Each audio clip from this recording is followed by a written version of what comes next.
excited to be teaching this lab today. Hey everyone, my name is Michael. I'm one of the club officers for iOS clubs, tech lead, specifically also a design lead. Today I'm going to be teaching a little bit about dark mode and also how to design iOS apps before you actually start coding them. Looks like we have one person in the chat. That's good. I want to have a second part of this to be more of a discussion. I'll explain like my process for the second part, but hopefully we can get some open discussion in the second part of this talk. But a little bit about myself. I'm a master's student at Georgia Tech, studying computer science with a focus in HCI, hence the design talk. A lot of my background is in research, mostly doing research at Georgia Tech, and after I'll be graduating this May with my degree, and so after that I'll be working as a software engineer. So a little bit of the agenda. We're going to work on two things today. So first I'm going to introduce dark mode, give a little bit of a brief introduction to it, and some tips and tricks that I usually use to approach dark mode. It's really straightforward. It's really easy to use in your apps. That's good. And then the second thing we're going to talk about is sort of an overall design process for approaching your apps. Whenever you have your idea and you're ready to build it, start talking about an efficient process that I use, and hopefully we can talk about it and see if any ideas come up throughout that discussion. Cool. Okay, so to start with, let's go ahead and talk about dark mode. So I'm going to go ahead and share my screen. I'm going to make sure that everything is set up.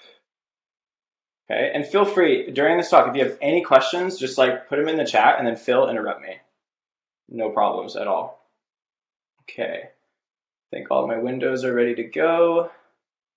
Okay, and for the purposes of this talk, I'll be, and for the speed as well, I'll be using SwiftUI.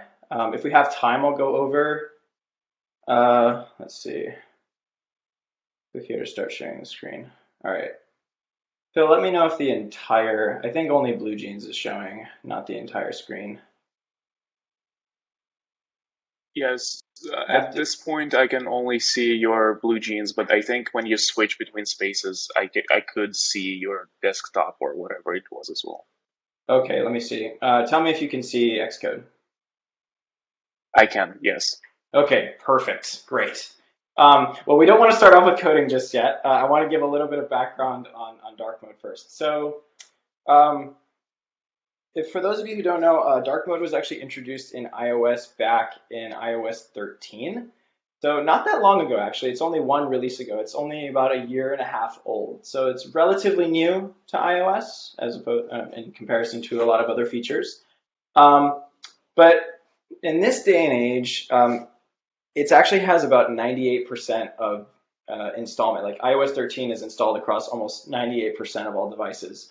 So it's new, but it's pretty prevalent across a lot of devices. So really no excuse not to be using it in your app unless you have a really good one. But it's good to have this implemented in your app because many, many devices already have iOS 13 or higher installed. It's also just a nice design refresh. You had these huge design refreshes throughout iOS. I mean, I hope we remember pre-iOS 7 where it was just super metallic and shiny. And then iOS 7 came along and that changed the whole game, and then they sort of refined that. And then ever since iOS 7, they sort of refined it, and there haven't been too many changes until iOS 13, which came up with like the really big dark mode. Like this was a huge design change across iOS. So it's a nice thing to see a design refresh in the operating system as well. But it hasn't actually changed that much since its release, so that's good. I think the only thing that really has changed is pretty easy to implement now as opposed to it was before, at least in my opinion. Maybe it's just because I learned how to do it.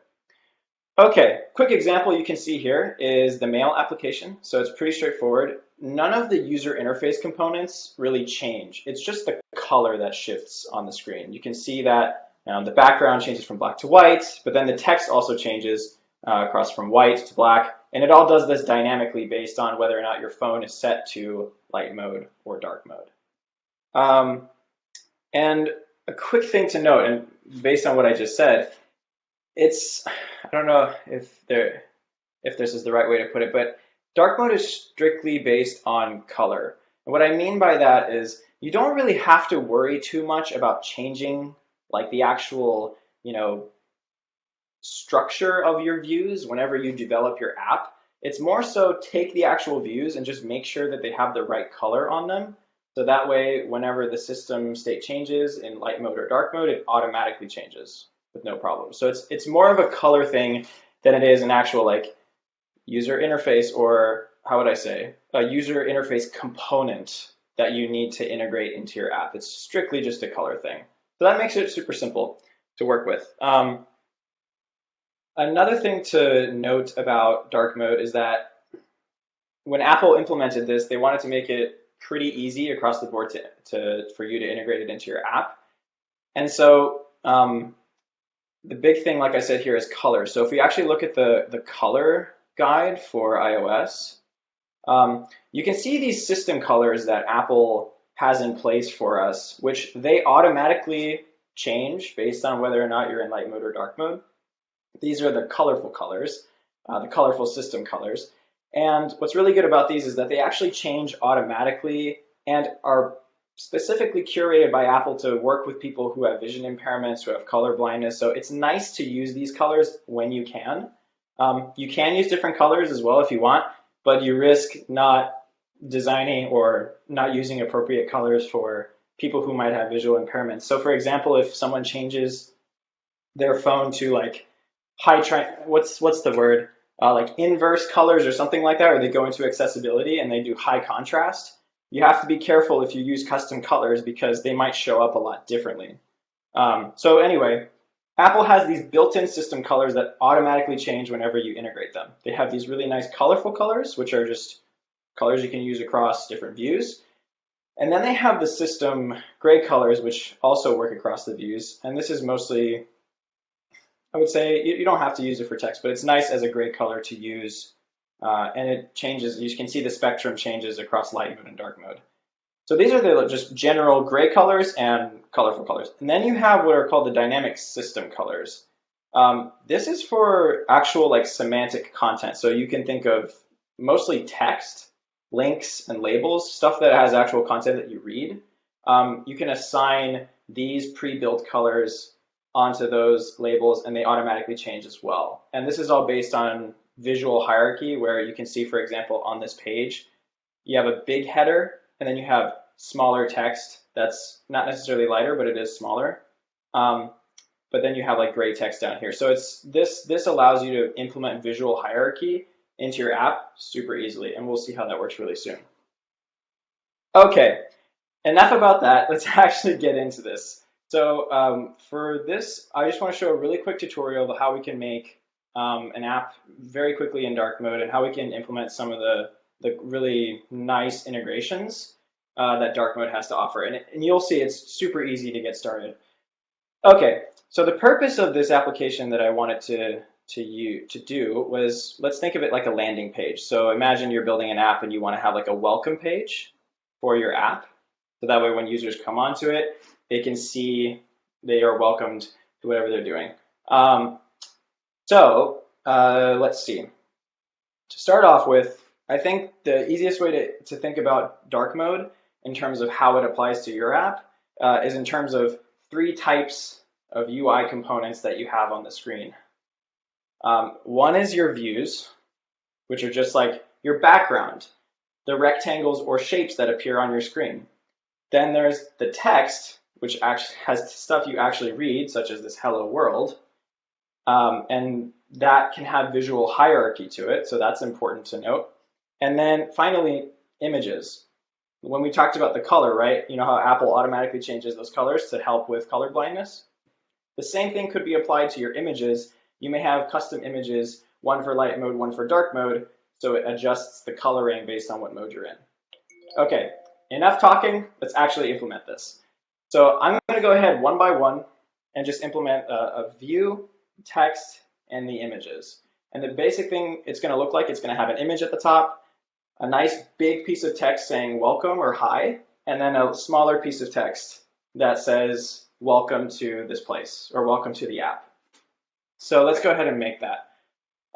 First, we're going to start off with the image. So let's go ahead and make the image. Okay. And before I actually do that, I have to import them. So you can see these 2 images I have at the bottom. We're going to work with just the one for now. So if we go to assets, okay. Oh, looks like I already imported it. Let's get rid of that one. I skipped a little ahead for this one. Let's just delete this image and redo it. Okay, so what you're going to do is you're going to go to your assets to import this image. You're going to right click or click the plus button at the bottom and then do a new image set. And we're going to call this image doodle. Okay, doodle. Cool. So right now you can see the regular image view is showing up. It just says 1x, 2x, 3x. I just have the 1x image right here. So we're going to pop that in. Cool. And now it's called Doodle, so I can use it back in my Swift UI app. So let's see. Type image, and then name is going to be Doodle. And we're going to make it resizable. We're going to give it a frame of 200 by 200. 200, height 200. And I just forgot, I want to put all this in a V-stack because it's all going to show up vertically. And we all want it to be horizontal or centered. Okay, and then we're going to put some alignment on this that says centered. Okay, cool. So we have our image. Let's go ahead and reload the preview and close this. Sometimes Xcode previews can be really hit or miss. You never know. It was working before when I tried this, and it doesn't show up. Huh. Why is that? Call it Doodle. I said resize. Oh, there it is. Okay, see, Xcode preview is just being stupid. Okay, so we have our image there. Let's go ahead and set up our text. So let's say we have text, and it says hi there. And we're going to give this some, well, let's see. I'd say we want to give it a custom font. I'm going to say font dot, it's not custom, I think it's font. Can't remember what it is for. Font.system, I remember.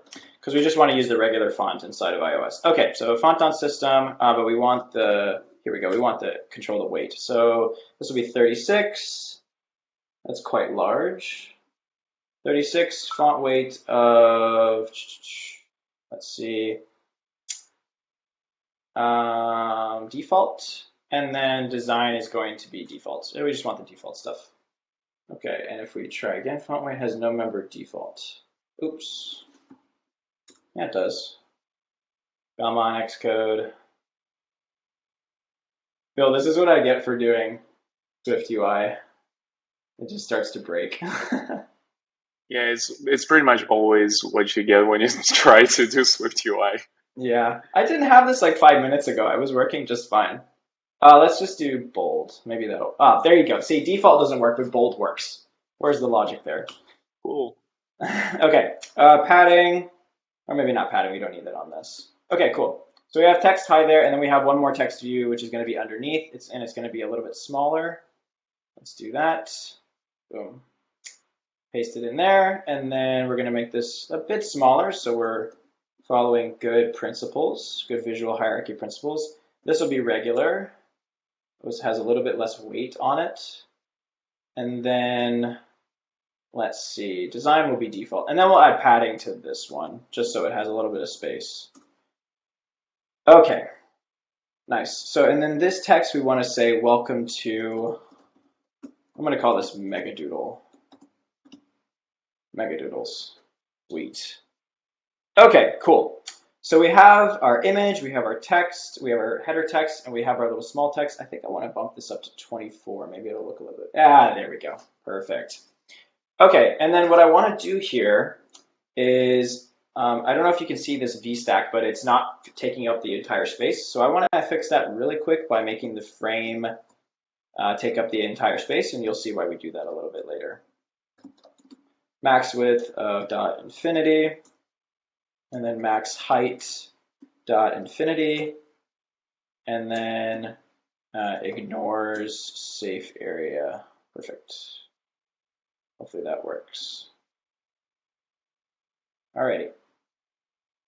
Okay, so we have our view, which is our background. We have our image, we have our text, and we have basically all we need there.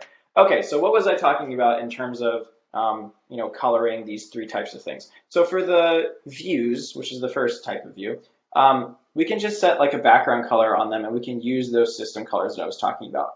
In Swift UI, it's done by default, and I think it's done the same in UIKit. So it sets the background to system background by default. And that's where it just turns white and black, depending on if you're light or dark mode. But then we will also have the text. So if we want the text, let's say on the top to appear to be, let's say bigger, or at least primary color, like the color of the text to be a primary, like a dark color, you can see it automatically does that. I have the dark mode version down here. You can see it automatically does that, right? So another benefit of having Swift UI, it automatically does these sorts of applications. However, the bottom text, we want it to be a little bit lighter. We want it to be a secondary label because in the visual hierarchy, it's smaller, it's less important, and it fits underneath the hello. So how do we do that? It's stupid simple. You just add a foreground color, and then for this purposes, I think in Swift UI, you have to wrap UI color dot secondary label. This is one way of doing it. And as you can see, the text became gray on both light mode and dark mode. And that's it. And it automatically handles that for you across both. And that's how this is accessing it from UIKit. But if you just want to do it in Swift UI, I think Swift UI has an automatic, it has its own version. It's called primary and secondary. And then this one, I think you can just do secondary. Oh, that works too. Perfect. Awesome. Okay, so that's as simple as it gets. If you wanted to, you could apply the foreground color on this as well, but as you can see, it's automatic in Swift UI.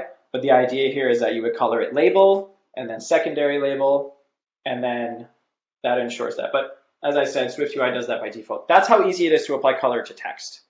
For views, like I said before, it's pretty straightforward as well. You just do background on the actual view, and then you say color, and then you pick a color. So we could do system blue, for example, if we really wanted to. And as you can see, the whole background has changed. But for the purposes of this demo, we don't need to have that.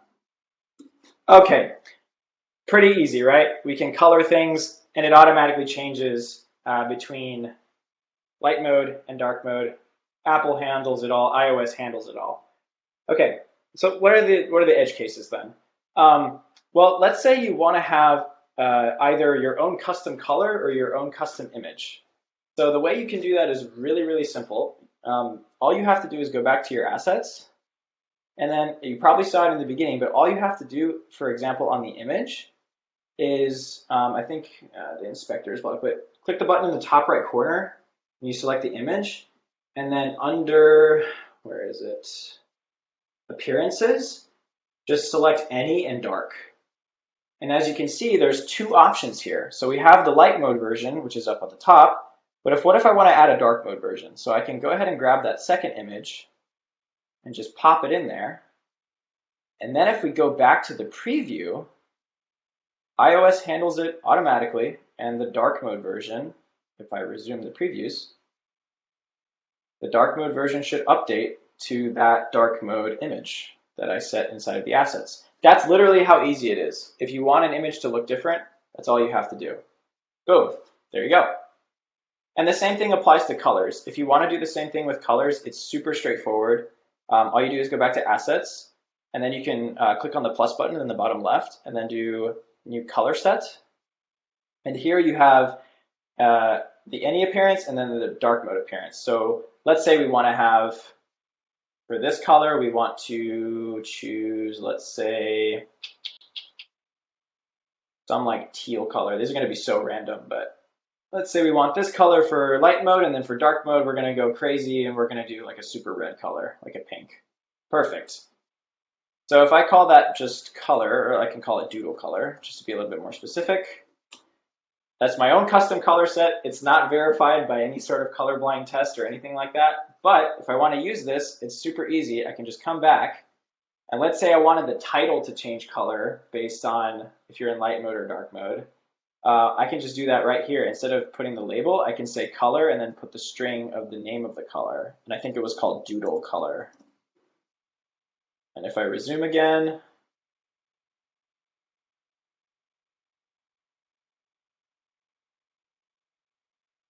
patiently waiting for Xcode previews. Hey, there we go. Okay, and then at the bottom, it's pink. So color change between light mode and dark mode is automatically handled if you put all your colors inside of assets. Great. Okay, that's how you do custom colors and images. Now there's one little edge case that might be of use to you. Let's say you need to actually change something programmatically whenever dark mode or light mode, it switches back and forth between the two. Or if you want to like hide an image or show or change or run a function, hide a view, whatever have you. You can do that in SwiftUI really easily by setting an environment variable. So if we do environment, and then we do / color scheme, / color scheme, and then we do var color scheme. Perfect. Okay, so basically this environment variable, oh, I spelled that wrong. Environment, there we go. This environment variable reads the current system state and says whether or not it's in light mode or dark mode. And so you can imagine doing something really nice here where you can say, okay, based on if it's in light mode or dark mode, I can change some sort of text. So for example, let's say if I am in here, let's say the title text, let's say color scheme is equal to dot, well, it doesn't look like I can access the variable. What data type is it? Live debugging here.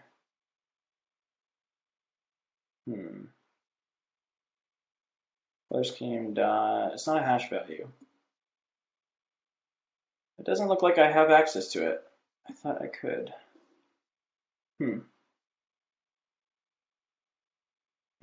Let me double check that because I thought I was able to access a property variable. Maybe it's just Xcode being stupid. One moment. Let's see. I think it's having trouble with type inference. Yeah, so it looks like that. I'm just double checking to make sure. Color scheme, iOS. There we go. SwiftUI. This is the reality of these videos, is that we have to Google. Whenever we run into a problem, Google. Let's see. Dark mode. Yeah, but essentially what we could do is access that variable depending on, there we go. Yeah, it just looks like a type inference thing. So I was doing it, just wasn't autocorrecting. So if it's dark, we can set the text to something else, or we can set it to another form of text. So if it's in dark mode, we can say, oh, there we go. See, it autocompletes. Hi, dark. And then we can say hi, light mode. Perfect. Yep, Apple still needs to improve that. One of the many flaws of previews. That's okay. See, we can change the text based on whether or not it's light mode or dark mode. And there you have it. That's really all there is to dark mode in iOS, and at least for the apps that I build, they're relatively straightforward and not very complex. And I'm sure whenever you guys are building apps, if you work within the constraints of dark mode and light mode and like using these label colorings, it works really easily for you. So if you follow this, and this is really the extent of what you need to do, great. If you start making your own custom colors, just keep in mind that there might be some scenarios where you need to make sure those colors make sense in terms of how they adapt to light mode and dark mode. Make sure that they're good colors for both. And you can look at more detail in this color section of the human interface guidelines on what Apple recommends on how to approach making your own custom colors. Usually they say don't do it. They say use the system colors. But if you want to make your own colors, look at this, and they go into more depth on how you should approach it. But that's basically all there is to it. It's that simple to implement. And that, I think, for the most part, is all I wanted to share on dark mode. And for the next 20 minutes, I wanted to just discuss. So if you guys have any questions, let me know. And I'm open for questions right now. If not, I can go ahead and move on to the next topic. Take a little bit of a break. Feel free to type in the chat too if you don't want to talk. I will take a swig of water.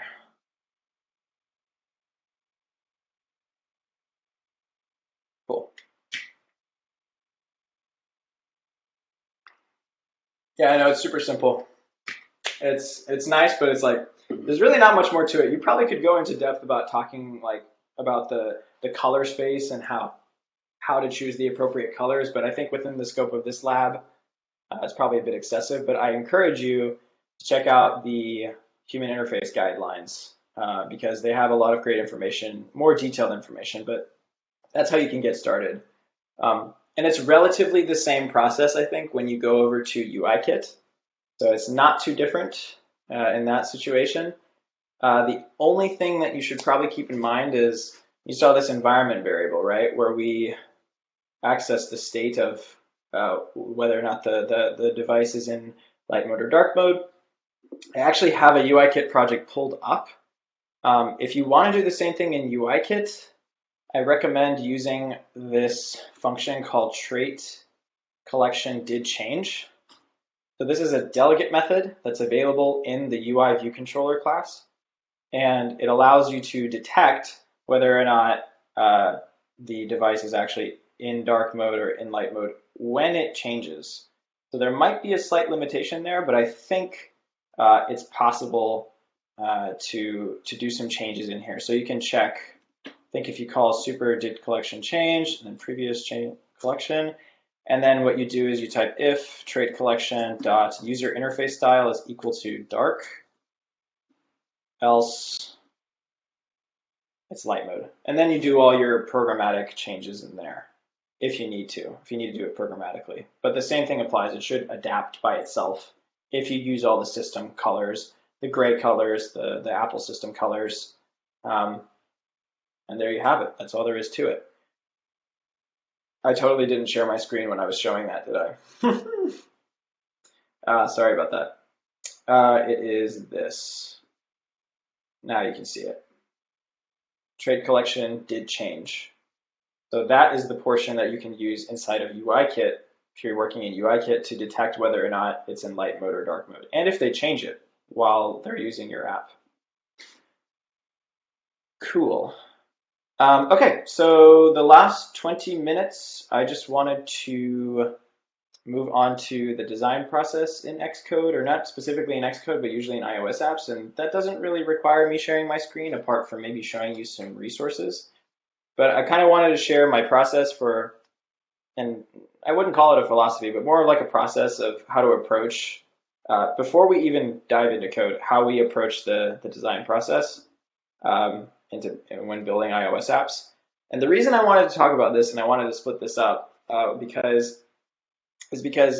when I was first learning how to program and first learning how to do these things, my urge or my instinct was like, oh, I just want to start writing code immediately. And that's great if you just want to learn like how something works, if you're trying to figure out how the system works, how iOS works, how do you code in Swift, perfectly fine, no problem. But when you actually start getting into the groove of like developing applications, it's important to follow a design process before you even touch the code, because you need to know what you're building and you need to know who you're building it for before you even get started. There's a lot to talk about in there, but my goal with this second part is just to give you as many resources as possible if you watch the video or if you're listening now. So that way you can use them whenever you finish watching the video and you can check them out afterwards. And we can also have an open discussion about it if you guys want to. And please feel free to chime in on your process once I share it, because it'd probably be good to compare and to have a discussion about that. But let me go ahead and overview it. So, like I said, before we even code, we need to think about who we're making the app for, basically what it does and what it looks like. That's pretty straightforward, right? You would think. But I think a really good process to follow for this, if you guys don't already know about it, is human-centered design or user-centered design. Kind of the same thing, not so much, but user-centered / human-centered design is really, really useful. For this process, I'm going to assume that you've already figured out who your users are, what they need, and you have the ideas in your head. So then we can progress with like actually prototyping the app. But just to give you a quick sneak peek into what it looks like, and you can take a look at this on your own, I will share my screen. Okay. And I think what I wanted to show, here it is. So this is what's called the Stanford Design Bootleg. And basically it's a little PDF that shows you what the human-centered design process is like. And it describes it in really nice detail while also being quite brief. What I was talking about that I'm not going to go over is the empathize, define, and ideate phases. That's like the first 3 steps. I encourage you to read this to understand how that works. It's basically just trying to figure out what people's problems are and how you're going to solve them. And then the ideation is, of course, you have your idea ready. I'm going to talk about the prototyping phase and the testing phase, which is really where the efficiency for your development can skyrocket if you follow bits and pieces of the process I'll share with you. First off, start with paper. Paper is highly, highly underrated. It's super low cost. You don't have to do anything to get a piece of paper, barely anything, and you can throw it away and start over if you really want to. There's a lot of effort that goes into starting off with a piece of code and then what I call context switching between coding and designing, like while you're coding. And it's super, for me at least, it was really weird to try and do that because one second I'd be thinking of how to implement something, and then another moment I'd be like, oh, but that doesn't make sense, like in terms of how the experience works. And so I have to like scratch what I just wrote and rewrite it or rethink how it works and then redo it. And it was just a lot of time wasted. And when I say don't underestimate paper, I write paper prototypes 24/7 in my notebook. One of these, Phil, you'll like this. This was my WWDC submission. I literally wrote the whole thing in paper. And I diagrammed the whole thing out on paper, and it looks ugly. And that's the point. You don't need it to look pretty. You just need to get your idea down so that way you can work with it and you can refine it very easily. If you code something, if you create some graphics, it's hard to refine the idea because it's so highly developed. You have to put a lot of effort in to change it. Anyway, paper is a really good starting point. General tips for prototyping on paper when you have your idea. Don't feel like you need to be super creative or a great drawer. Make it look ugly, actually. Don't let it be pretty, because it's not supposed to be. And it's totally cool if it looks ugly. Second thing, simple is better. Don't overcomplicate the whole thing. You can only draw so much and you can only write so much. Just keep it simple. Use inspiration from other apps you've used before, and you'll be fine. Just start off with if you are starting out. And then when you're done with your paper prototype, like you've drawn all the screens, you've annotated like what it's supposed to do and stuff like that, show it to some friends. Sit down with them and like ask them to pretend that they're interacting with the app. It's going to feel awkward at first. And for those of us who have been coding for a long time and probably know about this process, we probably don't do it enough. We should probably do it more often because we take it for granted. Sit down with people and ask them what they think, or at least ask them to interact with it and ask them to think out loud so you can observe what they're thinking and how they're thinking about the app. It's totally an underrated process, and I've rediscovered how useful it is quite recently. Okay, assuming you've gotten your feedback, when you get the feedback, rinse and repeat, and just repeat that process 24/7. Let's see. And then when you feel like you've gotten to a place where it's like, okay, I've gotten enough feedback, I've had like 2 or 3 people, and I think that's enough, then you're ready to move on to the next step. So you have your whole app drawn out. It probably took you very little time because it was on paper. You didn't have to put that much effort into it. The next is to actually choose the creative stuff, right? So generally what I do is after I'm done with my prototype, then I figure out, okay, there are generally 3 things that determine how the app looks. Your font, your colors, and your graphics. This is where it gets a little weird because you feel like At least I did. I used to feel like I was obligated to create something that was totally new and fascinating, and it was a brand new design. No one had ever thought about it before. It's fine if you don't reinvent the wheel. In fact, try not to, because you just waste a lot of time. If you want to be creative, go for it and try it. But if you're just trying to make something really quick and really fast, don't be afraid to look at examples that have been out there before, and don't reinvent the wheel. It's a lot easier that way. One great resource for this that I will share right now is a site called Dribble. If you have not found this site before, you should use it, because it's where a bunch of designers post their content, and you can look at a bunch of different categories and get inspiration for your apps. So for example, if I wasn't very used to design, or if I was more new to it, you can actually learn a lot about general good principles or general best practices by looking at these designers who create these apps. And they have a lot of great visuals that you can work with that hopefully you don't have to copy, but you can definitely get inspired by them. Dribble's a great website. Check that out for your inspiration. It'll help you a lot. But back to my main topic, fonts. So font, usually using the default Apple system font is totally cool if you're starting out and you don't want to add one. If you want to get creative and add a font, there's a whole process for that. Look it up on Google. There's plenty of articles about that. But the process of choosing your font, it's really a personal preference what kind of design you want your app to display. If you see, you can go into a lot of depth about typography and stuff, but pick one that you think looks nice and isn't too flashy. Let's put it that way. Like, don't pick a huge cursive font. Just pick something that's good, nice. I think sans serif is the right term, where it doesn't have like sharp curves and stuff. It's just very, very standard font. The default Apple system font is great. Colors. Apple system colors are usually a good default way to go.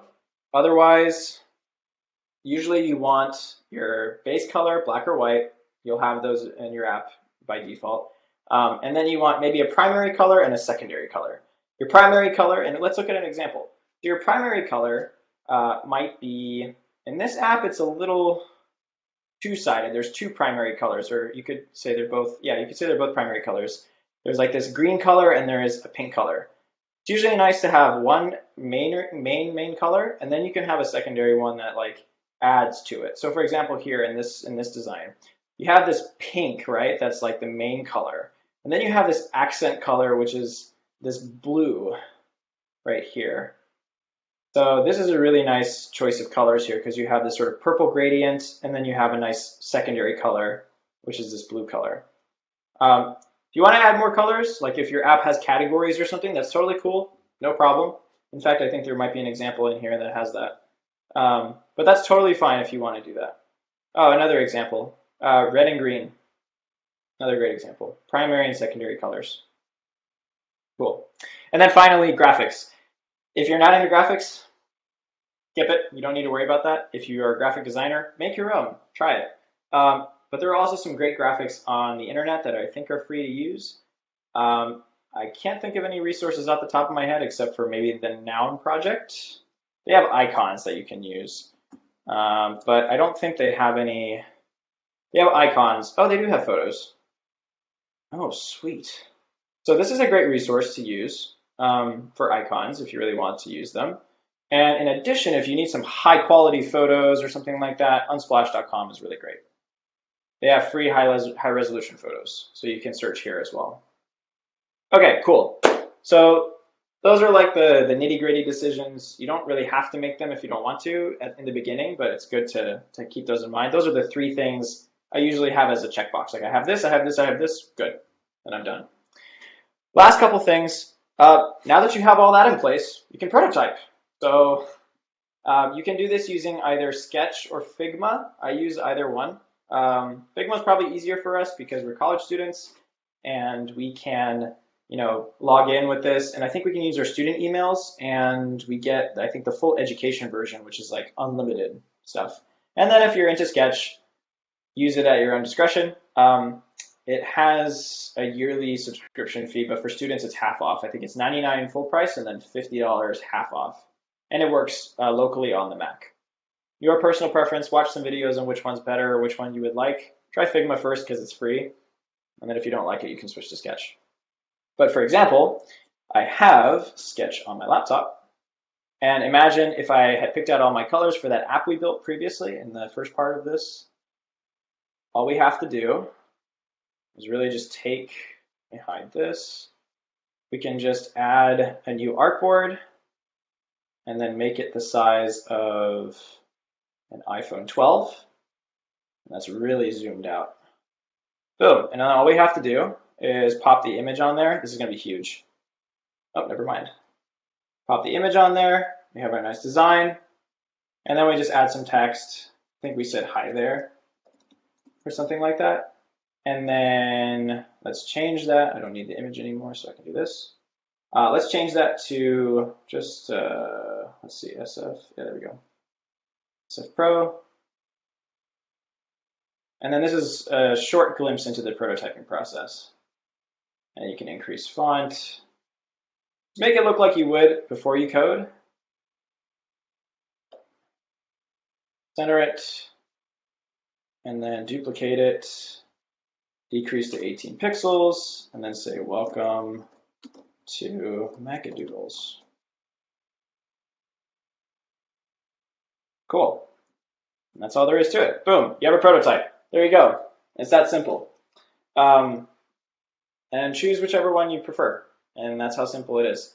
And then finally, when you have this, do the same thing you did with the paper prototype, but then just do it with this one. And what's nice about Sketch and Figma is you can actually connect all the screens together and you can actually click on them in the prototype. What's awesome about especially Figma and Sketch is that you can send a link to a friend or a link to another family member, and they can just go through the prototype with you on like their computer or their tablet or something.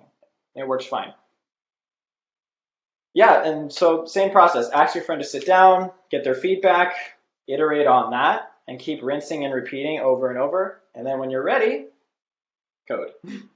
Do the thing you've always wanted to do since the beginning, except now you got rid of all your biases that you had about the app. You caught any mistakes you might have made in the design. And your entire development process, as you are coding, is not focused on, okay, what is the design? Okay, I don't know how this looks yet. I have to code, and then I also have to code this, and then I mess up or something, where you're constantly context switching between design and code.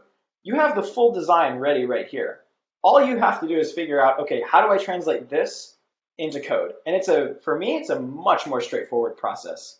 I look at that and I say, okay, image, text, done. And it's really straightforward. And hopefully, the last thing I wanted to show you is, in addition to showing it to your friends, is doing what's called a heuristic analysis. So that is basically, let me go to the screen. Let's see, heuristic analysis. So heuristic analysis, or heuristic evaluation, excuse me, is just a process where you, as the person who designed the app, or as the HCI expert, basically you look at your app, you look at these 10 guidelines and see if it fits or meets all 10 of those guidelines. And these guidelines are just heuristics. They don't apply to everything, but they're pretty broad principles you can follow. This will help make your app really usable before you actually give it to anyone.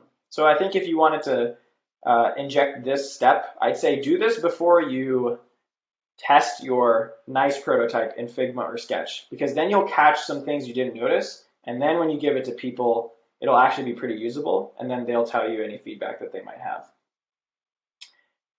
And yeah, all these principles are pretty good. Read over this. Very good principles to build your apps by. And I think that's the majority of it. Quick tip, you don't have to listen to everyone's feedback and just change the entire app based on what everyone says. Filter the feedback based on what you think is relevant and what you think is irrelevant. And then you can make changes accordingly. But don't feel like you have to change an entire app just because someone told you it's not right or it needs to be this way. Okay, a little all over the place. But I think I got everything down that I wanted to. I have a bunch more resources that I can share right now. And I'd like to go over them really quickly just so you guys have them in store. And Phil, maybe we can post them in a comment in the Facebook post if we need to. I think if they watch the video, they can find it. Totally up to you. But number one, human interface guidelines for Apple. I recommend reading this whole thing, all of these things, because it tells you exactly how you should design your app if you're going to make it on iOS. You don't have to follow everything to a T, but it's a good insight into how Apple approaches the design for their operating system and how you can follow that and be as close to it as possible, hopefully. Second, Dribble. Great inspiration for design if you never need anything. Figma and Sketch if you need something to prototype your apps and give it to other people. This is a very important one.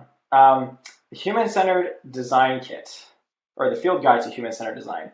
An amazing free PDF that teaches you basically what I just scrunched into 20 minutes across an entire manual. And it gives you a bunch of tools you can use, a bunch of techniques, and it takes you through all the tools and techniques for every single phase.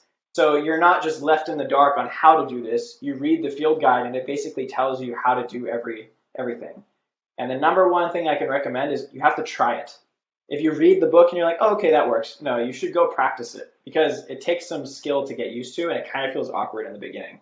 But this is a huge resource that you guys should tap into for sure. This is where I got those cute doodles for the actual app. It's called Mega Doodles Pack on GitHub. I need to make sure I credit this person because they are super cool. Last thing, the usability heuristics. I already showed you that. That's super important. And then, of course, the design thinking bootleg, which is where I showed you like the first few processes that you can use, or the first few steps in the design thinking / human-centered design process. And of course, Noun Project and Unsplash. Okay, I've given a lot of resources. I've hopefully provided you with some insight into how all this works and some tools to get you started, and hopefully a process you could follow to start with. And then you can refine it based on whatever you feel comfortable with. But yeah, I hope you guys enjoyed that. I hope you benefited from it and got some inspiration. Maybe you'll do it differently. Maybe you'll do it the same. But hopefully I connected you with some really, really good resources and made you think about how you should approach creating iOS apps, not just by coding, but the entire thing that happens before you actually touch the code. So yeah, hopefully you guys enjoyed. Thank you so much. And I feel free to ask questions, or if you guys want to discuss anything I talked about. I think we still have about 7 minutes left, so that's good. Phil, if you want to add any comments, Logan, if you want to ask questions, I'm down. We still have 7 minutes left. Yeah, I would definitely agree with your point on Dribble because I've been using it a lot. And it's especially useful.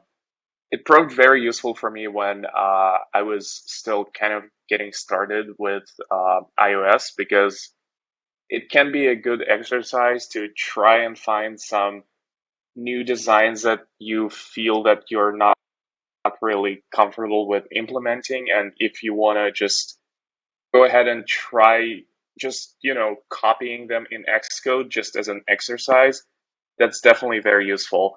And also, it is for sure a good inspiration for anyone, pretty much, unless you're like a professional UI designer. So definitely a great resource. Absolutely. Yeah, that I think it can be daunting in the beginning, especially when you're trying to figure out. I think it can be a burden to try and be creative. So I don't think people should, especially if you're just starting out, don't feel like you have to be amazing. It's okay to look at those inspirations or look at those resources and learn from them. That's the whole point. If you don't know anything in the beginning, you should look at those to be inspired. But I think you're right. The exercise of trying to build it is extremely helpful, for sure. Also, another thing that I think is underappreciated is how you can stay very simple in terms of your designs, and at the same time, it would be the thing that benefits the users the most because it would be the most natural for them. So, for example, if you just go with the default system font, you get a lot of benefits with that, or if you use the default system colors. and it's not necessarily a bad design practice to just go with that. Yep. So I think an important realization for anyone, especially for anyone getting started, is that you don't necessarily need to be creative to make a great app. Or like, I think it's the same for anything, like whether you're making an app, like a desktop app or anything like that, Hmm. it's the same across the board. Yeah, it's funny you mentioned the default font because yeah, there's actually implications if you make your own font, you have to make sure it resizes properly and that it works properly. So that way, if someone increases the font size on their iPhone, that it adjusts appropriately. So there are some negatives to actually going with your own custom font. But I think it's funny. Facebook uses the default Apple font in their iOS app and like that's one of the biggest mobile apps in the world. So if that shows anything, I think that's a pretty good indicator that it's totally cool to do that. In fact, it takes a lot of burden from you off your shoulders. Yeah, definitely. Cool. Okay, well, I think that's everything. I think that's all the resources and everything that I wanted to cover. Like I said again, hopefully you guys enjoyed, and feel free to hit us up with any questions if you have any. Thank you guys so much for watching.